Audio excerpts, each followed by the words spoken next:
This is M4LS, and I'm the former KA4AXS from years ago. And I was just looking through my QSLs, and I just have to make a recording because these cards could disappear in a storm or something, fire. But, you know, here's from Israel. This is from Fiji. These are some old Soviet cards from the USSR, from Russia.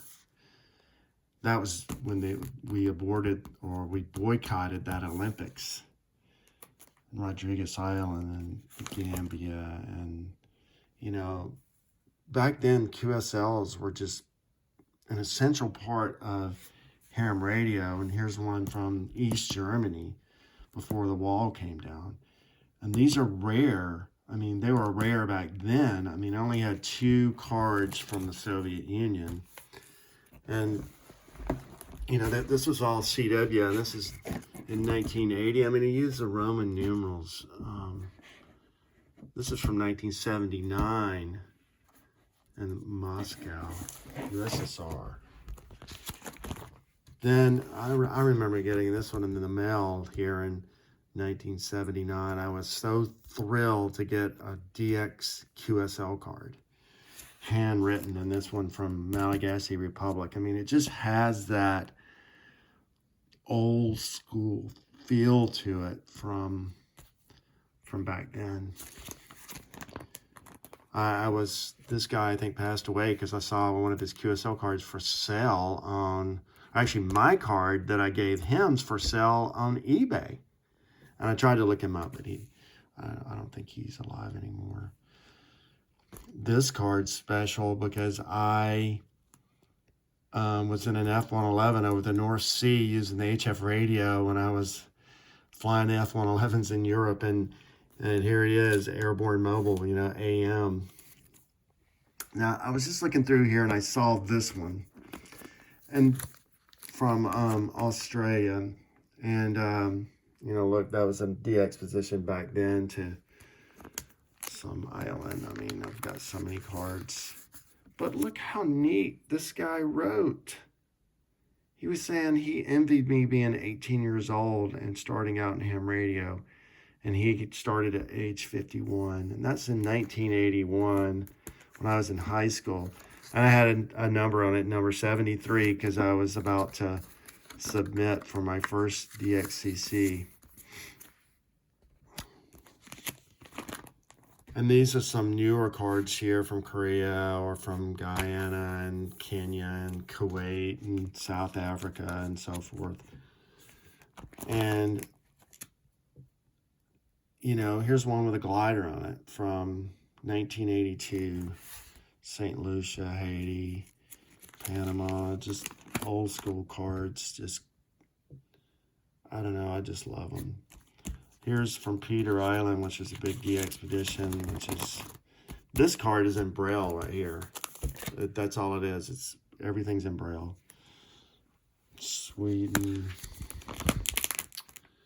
Iceland, Latvia. This is a new one here from 06. This is back to 81. I don't even think that country's there anymore. Japan. This is Fiji. Portugal, you know, look at that lady. Oh, she was hot by then. This is from Zimbabwe, I believe. Yep. Zambia. This is Seychelles in the Indian Ocean. A CW contact in 81. Actually, no, that was a single sideband. Well, I got really lucky. From Oman, 1981. I had a ton of Japanese cards. Nigeria, and New Zealand, and West Africa, and Costa Rica, and Antigua, and Cameroon, and the Ivory Coast. Senegal, Barbados. Now this one's newer. A Chinese station, West Siberia. I always love the Russian cards. Croatia. These are some newer ones here, of course. Malawi. I just talked to them the other day. Nicaragua. know, just these are just cool cards to me. They mean a lot to me, and you don't get that with, oh, look at this red square, you know, that's just cool to me. Cuba, you know, that the fascination of the mystery of all these countries. Here's the Ukraine with all the stuff going on there right now.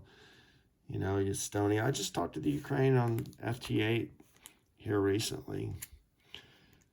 Moldova, all these countries that opened up after the wall came down, that we finally could communicate with them. Fiji, Northern Ireland, Haiti, Israel. This is an old card here. This is a memorial station to the Yagi antenna guy. Invented that. But, you know, the Cook Islands and the Cayman Islands and the Heard Island. I mean, tons of islands that ham radio guys have set up their stations all over the world. You know, the Falklands. I've got one. It's in another book from the Falklands. It's got one of the British jets from back in the war. You know, I just thought that was cool. That was going on during my college years. There's Russia. This was someone who was listening. I was down in Haiti doing a de-expedition mission trip, and that was a shortwave listener, you know. Hungary and Serbia and it's just Guam. I've got some really old cards from